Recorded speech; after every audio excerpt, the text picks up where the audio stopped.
Welcome to an extremely late edition of Tarot of the Day. My apologies. We'll try and get it out tomorrow at a more reasonable hour, but this is like the night edition of Tarot of the Day. All right, without further ado, let's get her going. So,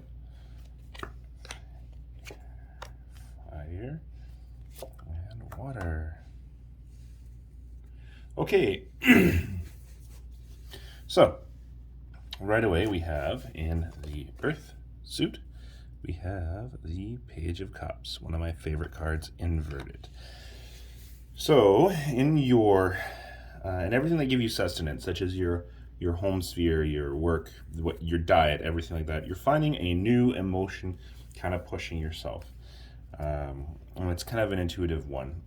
Focusing on health is probably the best bet for you right now. It may feel like it's impossible, but it is actually possible. And this actually is unilateral for working out, eating right. If you're a smoker, quitting smoking. If you drink too much, cutting down on the drinking. It seems like it's hard at first, but it's going to be there. In our air suit, we have the Seven of Cups. And the Seven of Cups is all about decisions.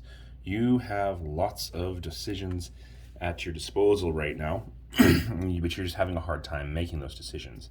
And as such, you're locking yourself into a position right now where you're choosing not to make a decision. Take the time out, put in the hard work, think about it, and figure it out. If you don't, there's going to be some problems down the road for you, because without making a decision, you're still making a decision, and it's going to put you in a bad spot. Now, good news, especially with this emotional month we've had so far, or last month. We are now sitting at the Nine of Cups in the fire suit. Nine of Cups is all about the mastery of your emotions. And because the emotions are in the fire, I'm also going to say that those emotions are about your passions. Things are starting to equalize themselves out. You're a little bit more sure of your relationships. And that's actually a really good card and a good sign for everybody. This card continuously shows up in all of our readings, the Five of Pentacles, and it is a warning. It is a warning for us to choose very carefully where we spend our money, choose very carefully where we spend our energies, focus on the things that are going to start nourishing us, because there's a little bit of a perversion in where we are putting our resources. Analyze yourself and make sure that you're putting your energies into a correct spot. If you don't, the universe may shut some doors, and that might be pretty ugly for you. Our head card is a big one. We have a Tower card. Things are coming and they are going to change. And they are going to change in such a manner that it's going to change the whole entire way you function, the whole entire way you see the world. You have a choice. You can choose to be under the tower, or you can choose to be over the tower.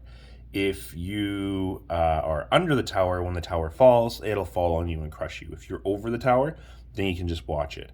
It's going to happen. You see it's going to happen. This card is upright, which means you know exactly what's going to be coming down the pipe and going to crash. There's going to be a huge world event probably here. I'm going to go out on the limb, and I'm going to put myself on the limit and say there's going to be a huge world event that's coming up that's going to change the way that we all function unilaterally and collectively. The Heart card, Knight of Wands. The Knight of Wands is all about that fast-moving, passionate energy. We are entering into a time right now where passions are going to start igniting things, and we're going to start moving very, very fast into a new direction as a whole entire group of people. So be prepared for that. But that is the tarot of the day for today. Tell me if it was accurate for how the day was, because there's only a few hours left in the day. Tomorrow I will try and get tarot of the day out at an appropriate time, and I thank you all for your patience. Have a wonderful day.